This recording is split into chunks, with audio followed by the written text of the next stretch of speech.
నమస్కారం, welcome to NSA news. నేను మీ బాలు సిరినేని. రుణమాఫీకి 3-4 రోజుల్లో మార్గదర్శకాలు విడుదల చేస్తామని సీఎం రేవంత్ రెడ్డి అన్నారు.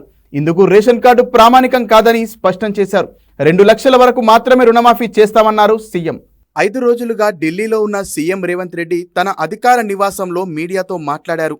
ఆగస్టు 15 లోపు రైతు రుణమాఫీ చేస్తామని మరోసారి స్పష్టం చేశారు సీఎం. రుణమాఫీ తర్వాత రైతు బంధు ఇతర పథకాలపై దృష్టి పెడతామని, కేంద్ర బడ్జెట్ ప్రవేశపెట్టిన 2 రోజుల తర్వాత తెలంగాణ బడ్జెట్ సమావేశాలు ఉంటాయన్నారు.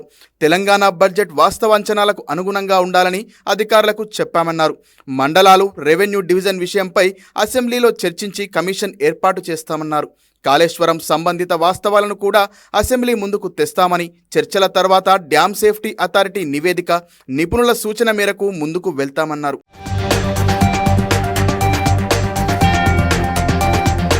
మహిళలకు ఉచిత బస్సు పథకం వల్ల రెవెన్యూ పెరిగిందని రేవంత్ రెడ్డి తెలిపారు. ఆర్టీసీకి ప్రతి నెల 350 కోట్లకు పైగా ప్రభుత్వం చెల్లిస్తోందని, 30% నుంచి ఆక్యుపెన్సీని 80%కి పెరిగిందని చెప్పారు. తద్వారా ఆర్టీసీకి నిర్వహణ నష్టాలు తగ్గాయని తెలిపారు.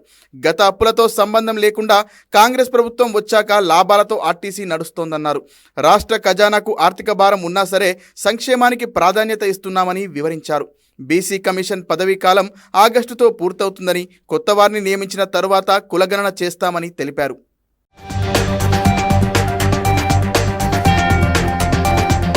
పాలమూరు రంగారెడ్డి ప్రాజెక్టు పనులను త్వరగా పూర్తి చేయాలని మంత్రి జూపల్లి కృష్ణారావు ఆదేశించారు. మహాత్మా గాంధీ కల్వకుర్తి ఎత్తిపోతల పథకం ద్వారా ప్రతి ఎకరానికి సాగునీరు అందించాలని మంత్రి సూచించారు. కలెక్టర్ బాదావత్ సంతోష్ ఇరిగేషన్ ఆఫీసర్లతో కలిసి నార్లాపూర్ వద్ద పాలమూరు ప్రాజెక్టు పనులు, ఎల్లూరు పంపౌజ్లో దెబ్బతిన్న మోటార్లను ఆయన పరిశీలించారు. ప్రాజెక్టు ఇంజనీరింగ్ ఆఫీసర్లతో మీటింగ్ నిర్వహించారు జూపల్లి. ఈ సందర్భంగా మంత్రి మాట్లాడారు. ప్రాజెక్టులు కట్టడం ఎంత ముఖ్యమో ప్రతి రైతు పొలంలోకి సాగునీరు పారించడం కూడా అంతే ముఖ్యమన్నారు. చివరి ఆయకట్టు వరకు సాగునీరు అందించేందుకు చిత్తశుద్ధితో పనిచేస్తున్నామని చెప్పారు. ప్రాజెక్ట్స్, కెనాల్స్ను పరిశీలించి వారం రోజుల్లో పూర్తి స్థాయి రిపోర్ట్ ఇవ్వాలని, పూడిక, పిచ్చి మొక్కలు తొలగించేందుకు ఎస్టిమేట్లు రూపొందించి పనులను ప్రారంభించాలని ఆదేశించారు. కేఎల్ఐ ప్రాజెక్టు కింద ఫీడర్, ఫీల్డ్ ఛానల్స్ నిర్మాణాలకు రైతులు సహకరించాలని కోరారు. ఫీడర్ ఛానల్స్ మూసేసినా, ధ్వంసం చేసినా చర్యలు తప్పవని హెచ్చరించారు. ఎల్లూరు పంపౌజ్పై ఒత్తిడి లేకుండా నార్లాపూర్ నుంచి మిషన్ భగీరథ నీటి సరఫరా పనులు, లింకు పనులను పూర్తి చేయాలని కోరారు. ప్రాజెక్టు కింద భూములు, ఇండ్లు కోల్పోయిన వారికి R&R ద్వారా మెరుగైన పునరావాసం కల్పించాలని సూచించారు.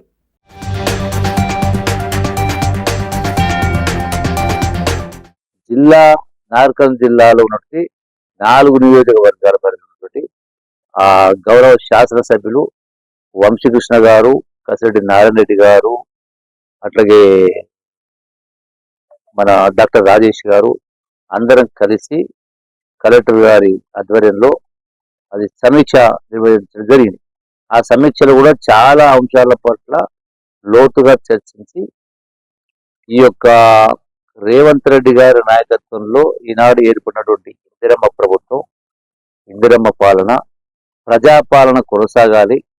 ఈ ప్రజాపాలన కూడా ఎట్లుండాలంటే, ఏ అమరవీరులు రాష్ట్ర సాధన కోసం వందలాది మంది బిడ్డలు ప్రాణత్యాగాలు చేసిండ్రో మా చావులతో తెలంగాణ రావాలి, వచ్చిన తెలంగాణ పూర్తి పారదర్శకంగా, అవినీతి రహితంగా, ప్రజలకు మేలు జరగాలని ఆకాంక్షతోటి వాళ్ళు ప్రాణాలు ఇప్పించారు. ఆ ఆకాంక్షకు అనుగుణంగా ఇవాళ కాంగ్రెస్ ప్రభుత్వం, రేవంత్ రెడ్డి గారి కాంగ్రెస్ పరిపాలన ప్రజా పరిపాలన.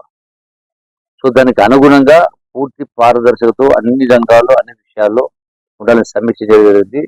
నిన్న 4-5 సబ్జెక్టుల పైన, అది మంచినీళ్ళు కావచ్చు, కరెంటు కావచ్చు, ధరణికి సంబంధించి ఇట్లా ప్రతి అంశంలో లోతుగా చర్చించడం జరిగింది. కేంద్ర భారీ పరిశ్రమల శాఖ మంత్రి HD కుమారస్వామిని ఢిల్లీలో తెలంగాణ పరిశ్రమల శాఖ మంత్రి శ్రీధరబాబు కలిశారు. గత 30 ఏళ్ల నుంచి ఆదిలాబాద్లో మూతబడి ఉన్న సిమెంట్ ఫ్యాక్టరీని తెరిపించాలని విజ్ఞప్తి చేశారు. ఈ పరిశ్రమతో వేలాది మంది యువతకు ఉద్యోగ అవకాశాలు లభిస్తాయని వివరించారు. ప్రత్యేక చొరవ చూపి పరిశ్రమను పునఃప్రారంభించాలని కోరారు. ఆయనతో పాటు ఆదిలాబాద్ ఎంపీ గోడెం నగేష్, ఎమ్మెల్యే పాయల్ శంకర్ పాల్గొన్నారు.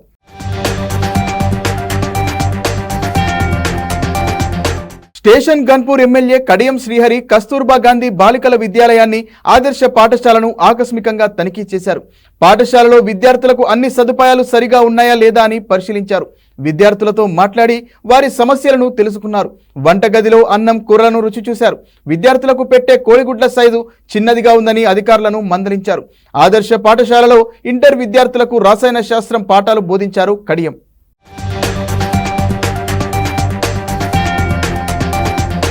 ఎంబీబీఎస్ అర్హతతో సివిల్ అసిస్టెంట్ సర్జన్ పోస్టులను ప్రభుత్వం భర్తీ చేయనుంది.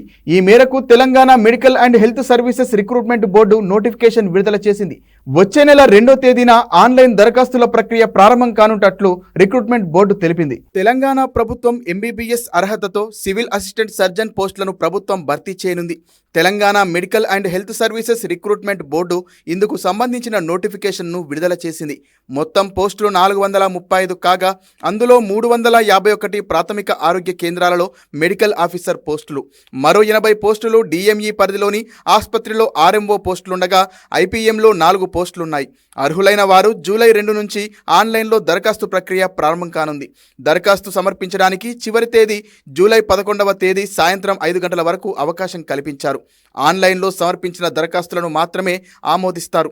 ఈ పోస్టులకు పే స్కేల్ 58,850 నుంచి 1,37,050 మధ్య ఉంటుంది. ఫలితాల ప్రకటన వరకు సంబంధిత శాఖ నుంచి ఖాళీలు ఏమైనా ఉంటే వాటిని చేర్చడం లేదా తొలగించడం జరుగుతోంది. ఎంపికైన అభ్యర్థులు ప్రైవేట్ ప్రాక్టీస్కు అర్హులు కాదని అధికారులు స్పష్టం చేశారు. అభ్యర్థులను 100 పాయింట్ల ఆధారంగా ఎంపిక చేయనుండగా గరిష్టంగా 80 పాయింట్లు అర్హత పరీక్షలో పొందిన మార్కుల శాతం ప్రకారం ఇస్తారు. అంటే ఎంబీబీఎస్లో అన్ని సంవత్సరాలలో పొందిన మొత్తం మార్కులు 80%గా మార్చుతారు. విదేశాల్లో ఎంబీబీఎస్ చేసిన అభ్యర్థులకు సంబంధించి ఫారిన్ మెడికల్ గ్రాడ్యుయేట్స్ పరీక్షలో పొందిన మార్కుల శాతాన్ని పరిగణలోకి తీసుకుని 80%గా మార్చుతారు. కాంట్రాక్ట్ అవుట్సోర్సింగ్ ప్రాతిపాదికన రాష్ట్ర ప్రభుత్వ ఆసుపత్రులు సంస్థల్లో పనిచేసే వారికి గరిష్టంగా 20 పాయింట్లు ఇస్తారు. గిరిజన ప్రాంతాల్లో పనిచేసిన వారికి 6 నెలలకు 2.5 పాయింట్లు, ఇతర ప్రాంతాల్లో పనిచేసిన వారికి 6 నెలలకు 2 పాయింట్లు ఇస్తారు. ఇక్కడ పనిచేస్తున్నట్లు అనుభవ ధ్రువపత్రాన్ని సంబంధించిన అధికారి ద్వారా తీసుకోవాలి. అనుభవ ధ్రువపత్రాన్ని పొందిన తర్వాత అభ్యర్థి ఈ పోస్టులకు ఆన్లైన్లో దరఖాస్తు చేసుకోవాల్సి ఉంటుంది.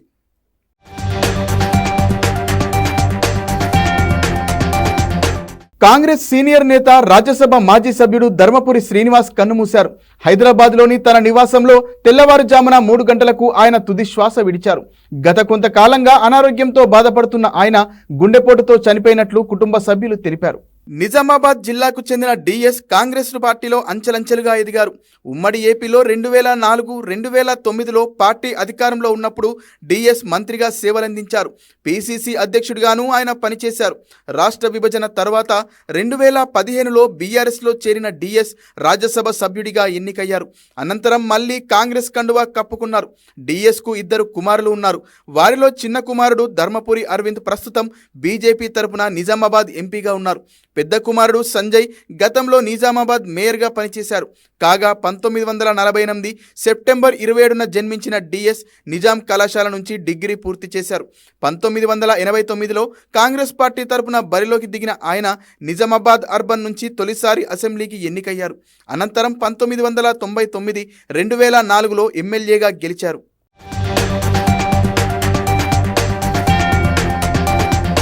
ఉపాధ్యాయ పోస్టుల భర్తీ కోసం నిర్వహించే డిఎస్సి పరీక్షల షెడ్యూల్ విడుదలైంది. ఆన్లైన్ పద్ధతిలో జూలై 18 నుంచి ఆగస్టు 5 వరకు నిర్వహించనున్నారు. సబ్జెక్టులు, పోస్టుల వారీగా పరీక్షల తేదీలతో కూడిన పూర్తి స్థాయి షెడ్యూల్ను పాఠశాల విద్యాశాఖ కమిషనర్ శ్రీ దేవసేన విడుదల చేశారు. ఉపాధ్యాయ పోస్టుల భర్తీ కోసం నిర్వహించే డిఎస్సి పరీక్షల షెడ్యూల్ను పాఠశాల విద్యాశాఖ కమిషనర్ శ్రీ దేవసేన విడుదల చేశారు. గత ఫిబ్రవరిలో నోటిఫికేషన్ సందర్భంగా జూలై 17 నుంచి 31 వరకు పరీక్షలు ఉంటాయని విద్యాశాఖ ప్రకటించగా తాజాగా ఆ తేదీలు కొద్దిగా మారాయి. జూలై 18 నుంచి ఆగస్టు 5 వరకు పరీక్షలు నిర్వహించనున్నట్లు విద్యాశాఖ తెలిపింది. మొత్తం 13 రోజుల పాటు పరీక్షలు జరగనున్నాయి.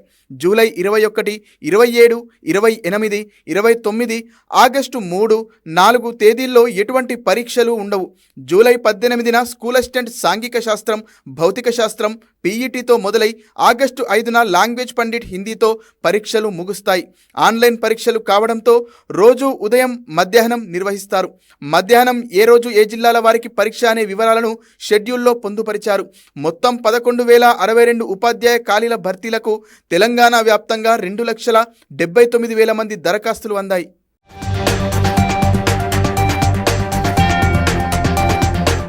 మహారాష్ట్రలో కురుస్తున్న భారీ వర్షాలతో ప్రాణహితలో వరద ప్రవాహం ఒక్కసారిగా పెరిగింది. దీంతో మేడిగడ్డ బ్యారేజ్ మరమ్మత్తు పనులకు బ్రేక్ పడింది. మరమ్మత్తు పనులను నిలిపివేసిన అధికారులు మొత్తం 85 గేట్లకు గాను 84 గేట్లు తెరిచారు. వర్షాకాలం తర్వాతే బ్యారేజ్ మరమ్మత్తు పనులు పునఃప్రారంభమయ్యే అవకాశం ఉంది. ఎగువన కురుస్తున్న వర్షాల కారణంగా వరద ప్రవాహంతో ప్రస్తుతం చేపడుతున్న మేడిగడ్డ బ్యారేజ్ మరమ్మత్తు పనులు నిలిచిపోయాయి. మహారాష్ట్రలో కురుస్తున్న భారీ వర్షాలతో ప్రాణహితలో వరద ప్రవాహం ఒక్కసారిగా పెరగడంతో మేడిగడ్డకు ఎగువ నుంచి 10,000 క్యూసెక్కుల వరద ప్రవాహం వచ్చి చేరుతోంది. ప్రాణహితలో వరద ప్రవాహం పెరిగి ఆ వరద మేడిగడ్డ బ్యారేజీకి రావడంతో బ్యారేజీ మరమ్మత్తు పనులు కొనసాగించే పరిస్థితులు లేకుండా పోయాయి. ఇక మరమ్మతులు కొనసాగించలేమనే నిర్ధారణకు అధికారులు వచ్చారు. ప్రస్తుతం యంత్రాలు అన్నింటినీ బ్యారేజీ నుంచి బయటకు తీసుకొస్తున్నారు. బ్యారేజీలో 85 గేట్లు ఉండగా అందులో 84 గేట్లను పూర్తి స్థాయిలో లిఫ్ట్ చేశారు. 7వ బ్లాక్లో 20వ గేటు మొరాయించడంతో గ్యాస్ కట్టర్ సాయంతో కట్ చేసి అందులోని భాగాలను విడదీశారు. 7వ బ్లాక్లో ఉన్న అన్ని గేట్ల ద్వారా నీరు వెళ్లిపోయే విధంగా అధికారులు చర్యలు చేపట్టారు. ప్రాణహిత నదితో పాటు గోదావరి పరివాహక ప్రాంతంలోనూ వర్షాలు కురుస్తుండటంతో రోజురోజుకి వరద ప్రవాహం పెరుగుతోంది. దీంతో మేడిగడ్డ బ్యారేజీ మరమ్మత్తు పనులకు తాత్కాలికంగా బ్రేక్ పడినట్టయింది.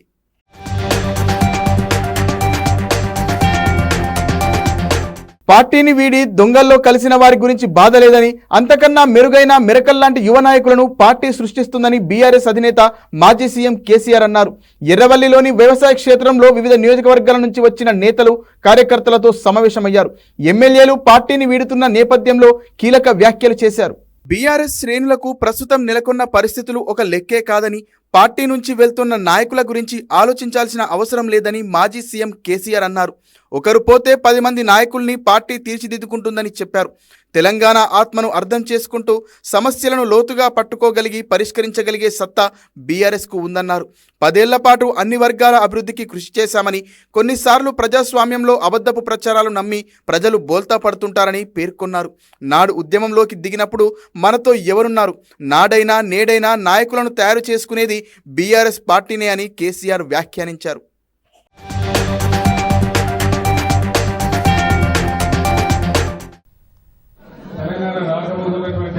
సమస్యలు తీర్చి పేద సాధారణ పురాతన మతాలకు అతీతంగా కూడా మనం ఆడుతున్నాం.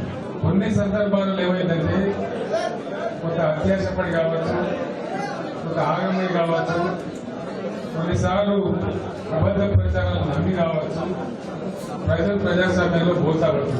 అట్లాంటి సందర్భంలో మనం వచ్చింది, మనం ఎన్నికలలో ఓటర్ పాలైనా. మీ అందరితో నేను కోరేది, రాజకీయం అంటే మేము అధికారంలో ఉంటే లెక్క, మేము అధికారంలో ఉంటేనే పంటలకు అధికారంలో ఉంటాం. అవసరం లేదు. ఇంకా నెరవేరవలసినటువంటి తెలంగాణ ప్రజల కళలు మనమే నెరవేరుస్తాం. ఎందుకంటే మనకున్న డెప్త్, మనకు తెలిసిన లోతు, తెలంగాణ దుఃఖం, తెలంగాణ బాధ, తెలంగాణ అవసరాలు మీ అందరితో కూడా నేను కోరేది, దయచేసి మంచిగా నిబద్ధతతో ధైర్యంగా ఎక్కడ వాళ్ళు అక్కడ పనిచేయండి. మీరు కోరుతున్న వాళ్ళకైతే మంచి డైనమిక్ ఎమ్మెల్యే ఉన్నది, పని ఈ పని ఆ పని కలిసి చేస్తారు. సరే, జగిత్యాలలో ఆయన పోయి దొంగలు గచ్చిపోయాడు కదా, మనం ఆయన సృష్టించారు.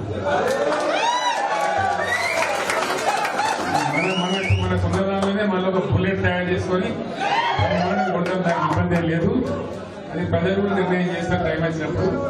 కాబట్టి మనం ఏం తొందరపడే అవసరం లేదు. మనం ఉద్యమమే చేసిన వాళ్ళు. ఆనాడు ఎవడున్నాడు మనకు? మన జై తెలంగాణ 2001 నుంచి మొదలుపెట్టిపోతే మనకి ఎమ్మెల్యే ఉన్నాడా, ఎంపీ ఉన్నాడా, ఎవడన్నా మంత్రి ఉన్నాడా? ఎవడున్నాడు? ఎవడు లేడు కదా. 10 ఏళ్లలో తాను పీసీసీ చీఫ్ అవుతానని ధీమా వ్యక్తం చేశారు TPCC working president Jaggareddy. PCC ఎవరికి ఇచ్చినా అభ్యంతరం లేదన్నారు. ఢిల్లీలో పైరవీలు చేయడం లేదని, ఎవరు పీసీసీ అయినా పాలన బాగానే ఉంటుందని ఆశాభావం వ్యక్తం చేశారు. రాష్ట్ర వ్యాప్తంగా కాంగ్రెస్ పార్టీ నాయకులు, కార్యకర్తల్లో పీసీసీ పదవి ఎవరికి దక్కుతోందనే అంశంపై తీవ్ర ఆసక్తి నెలకొంది. ఈ క్రమంలోనే హైదరాబాద్లోని గాంధీ భవన్లో జగ్గారెడ్డి మీడియాతో మాట్లాడారు. తనకు గాంధీ భవన్లో అటెండర్ పదవి ఇచ్చినా చేయడానికి సిద్ధమని జగ్గారెడ్డి కీలక వ్యాఖ్యలు చేశారు. సోనియా, రాహుల్ చెప్పింది ఫాలో అవుతామని చెప్పారు. అధిష్టానం తీసుకునే నిర్ణయానికి కట్టుబడి ఉంటానన్నారు. అలాగే సీఎం కూడా అవుతానని ధీమా వ్యక్తం చేశారు. మోడీ అధికారం తాత్కాలికమేనన్న జగ్గారెడ్డి కాంగ్రెస్లో శాశ్వతంగా రాజకీయ అధికారం సోనియా, రాహుల్ గాంధీలకే ఉంటుందన్నారు. మోదీ అతి కష్టం మీద మూడోసారి ప్రధాని అయ్యారని, ప్రధానిగా ఆయన దిగిపోయాక బీజేపీలోనే పవర్ ఉండదంటూ కామెంట్ చేశారు. బీజేపీ ఒక ఎమర్జెన్సీ గురించి మాట్లాడితే కాంగ్రెస్ 100 ఎమర్జెన్సీల గురించి మాట్లాడుతుందని జగ్గారెడ్డి విమర్శించారు.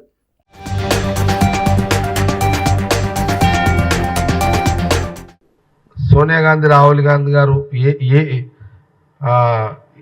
వాళ్ళు తీసుకునే నిర్ణయం కరెక్ట్గానే ఉంటుంది. దాన్నే జగ్గారెడ్డి ఫాలో అవుతాడు. పిసిసి వాళ్ళు ఎవరిని ఇచ్చినా, గతంలో రేవంత్ రెడ్డి గారిని పిసిసి ఇచ్చిర్రు, ఇయ్యంగానే రేవంత్ రెడ్డి ఫాలో కాలేమో. ఇప్పుడు ఎవరిని ఇచ్చినా అదే ఫాలో అవుతాం.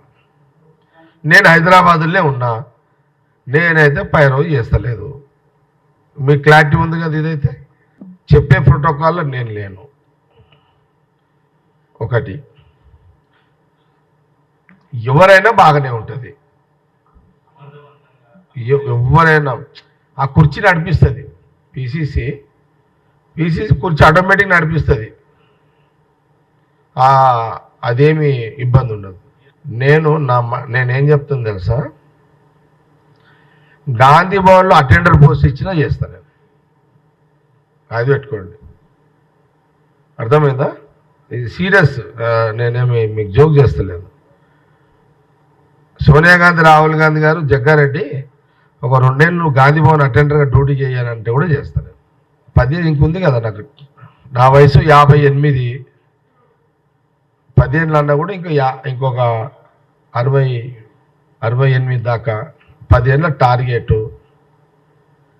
ఈ 10 ఏళ్లలో నేను ఖచ్చితంగా పిసిసి ఎప్పుడోసారి అవుతా, ఒకసారి ముఖ్యమంత్రి కూడా అవుతా. మాజీ సీఎం బీఆర్ఎస్ అధినేత కేసీఆర్ 3 రోజుల పాటు కార్యకర్తలు, నాయకుల ఆత్మీయ సమావేశానికి విరామం ప్రకటించారు. ఇవాల్టి నుంచి సోమవారం వరకు కేసీఆర్ను కలవడానికి ఎవరూ వ్యవసాయ క్షేత్రానికి రావద్దని స్పష్టం చేశారు. కొన్ని రోజులుగా పార్టీ నేతలు, కార్యకర్తలు, ఎమ్మెల్యేలతో వరుసగా కేసీఆర్ సమావేశమవుతున్నారు. ఈ క్రమంలో ఆయన 3 రోజుల పాటు ఆత్మీయ సమావేశాలకు విరామం ప్రకటించారు. సోమవారం తర్వాతే సమావేశాలు పునఃప్రారంభించినట్లు పేర్కొన్నారు. గత 15 రోజులుగా సిద్దిపేట జిల్లా ఎర్రవల్లిలోని తన వ్యవసాయ క్షేత్రంలోనే పార్టీ నాయకులు, కార్యకర్తలతో కేసీఆర్ ఆత్మీయ సమావేశాలు ఏర్పాటు చేశారు.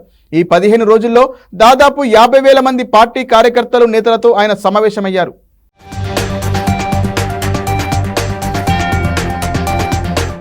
ఆంధ్రప్రదేశ్ ఉప ముఖ్యమంత్రి పవన్ కళ్యాణ్ ఇవాళ జగిత్యాల జిల్లా కొండగట్టు ఆంజనేయ స్వామిని దర్శించుకోనున్నారు. ఈ మేరకు జిల్లా ఎస్పీ అశోక్ కుమార్ బందోబస్తు ఏర్పాట్లను పర్యవేక్షించారు. ఆలయ పరిసరాలను పరిశీలించి అధికారులకు సూచనలు చేశారు. పవన్ కళ్యాణ్ ప్రత్యేక భద్రత ఎస్పీ అర్జున్ కొండగట్టులో స్వామివారిని దర్శించుకొని పర్యటన ఏర్పాట్లపై అధికారులతో చర్చించారు.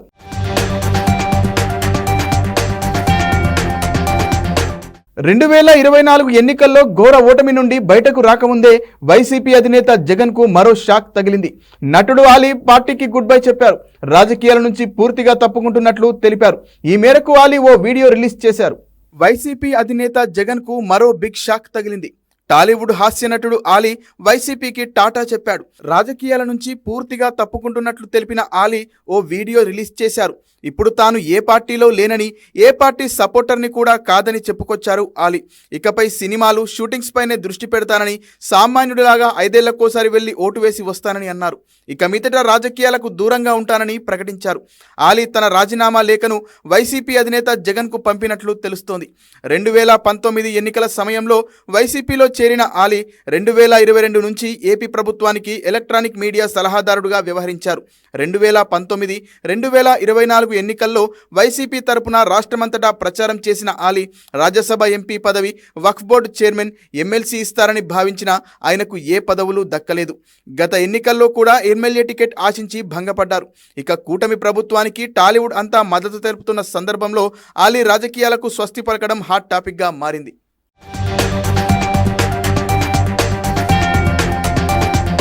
నేను వ్యక్తిగతంగా ఎవరి మీద ఏ పార్టీలో ఉన్నా కూడా నేను నా పార్టీ గురించి నేను పొగుడుతాను. అక్కడ ఉన్న వ్యక్తి ఎమ్మెల్యే క్యాండిడేట్ గురించి నేను పొగుడుతాను. నా నాయకుడిని నేను పొగుడుతాను తప్ప ఎప్పుడు ఎవరిని కూడా ఒక మాట అంటాం కానీ వాళ్ళ లైఫ్ గురించి కానీ వాళ్ళ పర్సనల్ లైఫ్ గురించి కానీ ఎప్పుడు కూడా ఏ వేదిక మీద కూడా మీరు వెతికినా కూడా దొరకదు. అండ్ అలాగే సో నేను ఈ రోజున మీ ముందుకి రావడానికి కారణం ఏంటంటే నేను ఏ పార్టీ మనిషిని కాదు, ఏ పార్టీ సపోర్టర్ని కాదు. ఐఎమ్ జస్ట్ కామన్ మ్యాన్గానే ఉండి ఇక నా సినిమాలు, నా షూటింగ్లు నేను చేసుకుందాం అని చెప్పేసి అనుకుంటున్నాను. That's it. ఈ మాట చెప్పడానికే నేను మీ ముందుకు వచ్చాను. సో నేను ప్రతి 5 సంవత్సరాలకు ఒకసారి ఎలక్షన్లో మీరు వెళ్ళి ఎలా ఓటేస్తారో నేను కూడా ఒక కామన్ మ్యాన్గా వెళ్ళి ఓటేసేస్తాను. సో రాజకీయాలకి స్వస్తి, గుడ్ బై, థ్యాంక్ యూ. ఏపీలో పలువురు సీనియర్ ఐపీఎస్ అధికారుల్ని ప్రభుత్వం బదిలీ చేసింది. 3 సీనియర్ ఐపీఎస్లను బదిలీ చేస్తూ ఉత్తర్వులు జారీ చేసింది. ప్రస్తుతం ఏపీ ఎస్పీ బెటాలియన్ అదనపు డీజీ అతుల్ సింగ్ను అవినీతి నిరోధక శాఖ డీజీగా నియమించింది. విశాఖ సిపిగా ఉన్న రవిశంకర్ అయ్యన్నార్ను సిఐడి అదనపు డీజీగా, అలాగే శాంతి భద్రతల అదనపు డీజీ శంకబ్రాత బాగ్జీని విశాఖ సిపిగా నియమించినట్లు ఉత్తర్వులు.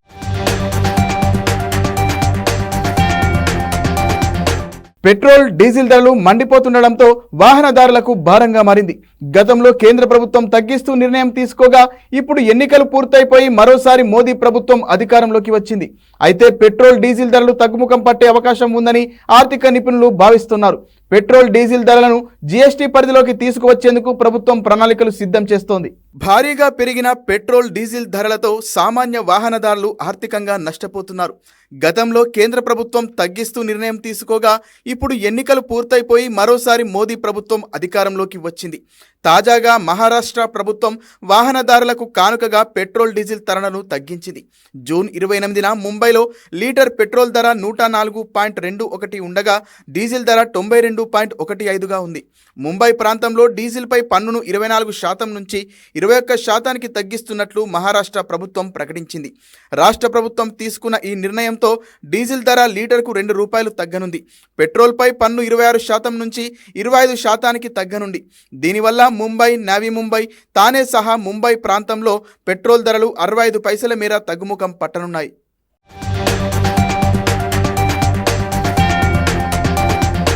మరిన్ని వార్తలతో మళ్ళీ కలుద్దాం. నమస్కారం.